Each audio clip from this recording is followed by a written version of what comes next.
Today I'm going to tie a caddis pattern that has been extremely productive for me here in Iceland for the past 2 or 3 years or so.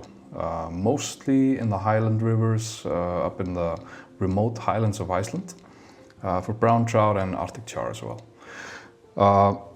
I've placed a hook in the vise, excuse me. This one's from Arex. It's called the Super Dry Barbless, FW525, I believe. I've tied this pattern on a few types of hooks, but this one's been the one that I've went with the most. It's got a big gap, as you can see, and it is a dry fly hook, so it's perfect for this pattern. So the main actor in this pattern is the foam body or wing. This is just 2 foam sheets glued together. I believe you can buy this ready-made at some fly shops, but if you can't find it, these are just 2 standard-sized foam sheets glued together. And as you can see, I've run the hook through the foam just to keep it, secure it better, basically. I'm going to start with a layer of thread. This pattern is super simple, which is definitely one of the good things about it. Should only take a minute to tie and should produce fish.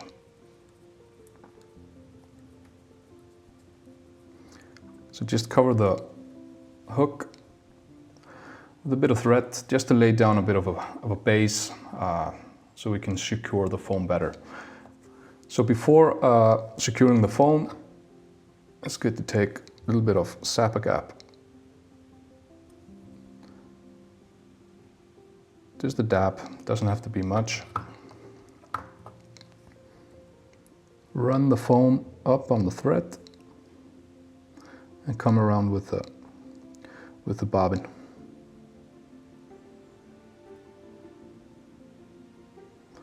I usually do 1 or 2 wraps before cinching down.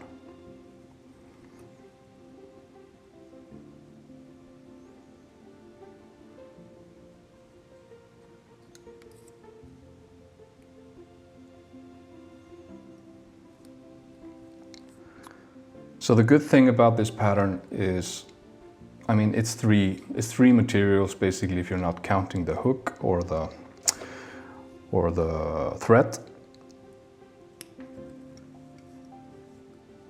And I'd actually been fishing a river in the highlands, brown trout river. Fish were rising. I had a few caddis imitations in my box, and I was throwing them out there.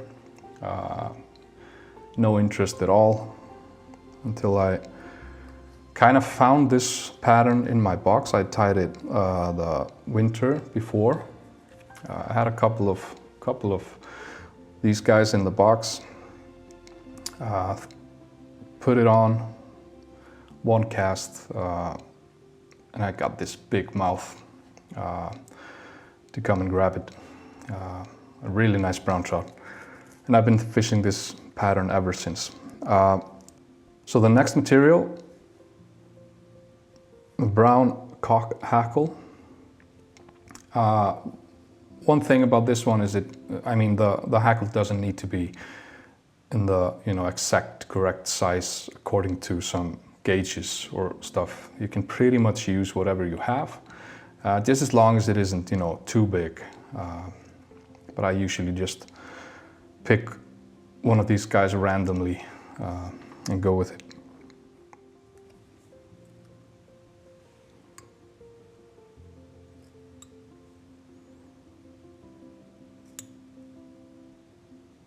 Tie it in.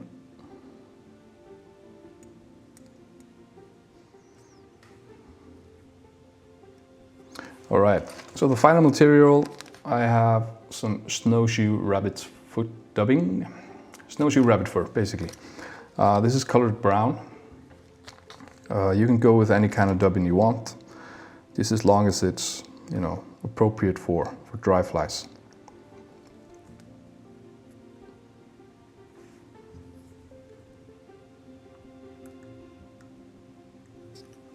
So cover the thorax basically. When I dub, I usually just, you know, put a little bit at a time. Gives me better control.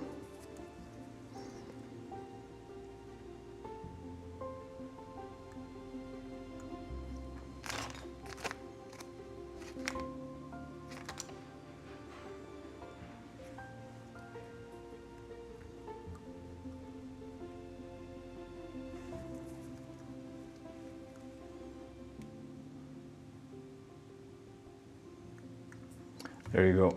Just cover the foam. It's just the base for the hackle. Now, wrap the hackle. I'll start with 2 full wraps at the back, then move forward.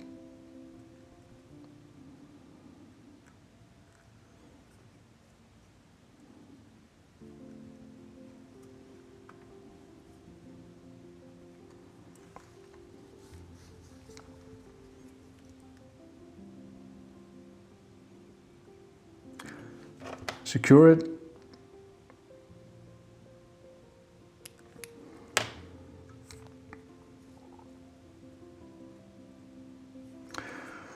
All right. Tie it off. You can use the whip finisher. I usually go with a half hitch tool when I have this crowded ice. Just makes things easier, and I've found that it holds pretty good, especially if you put some varnish on it.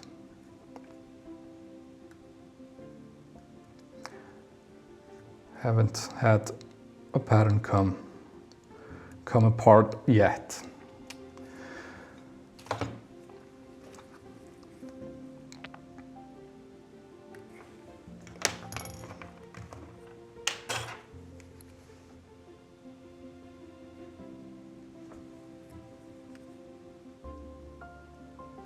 Drop of varnish on the head.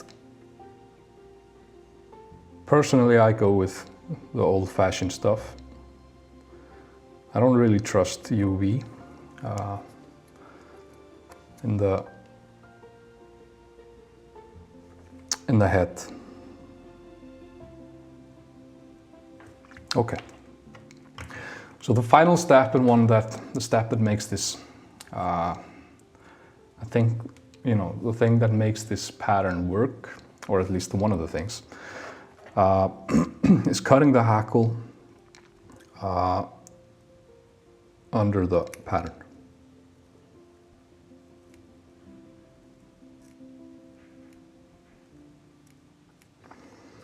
What this does is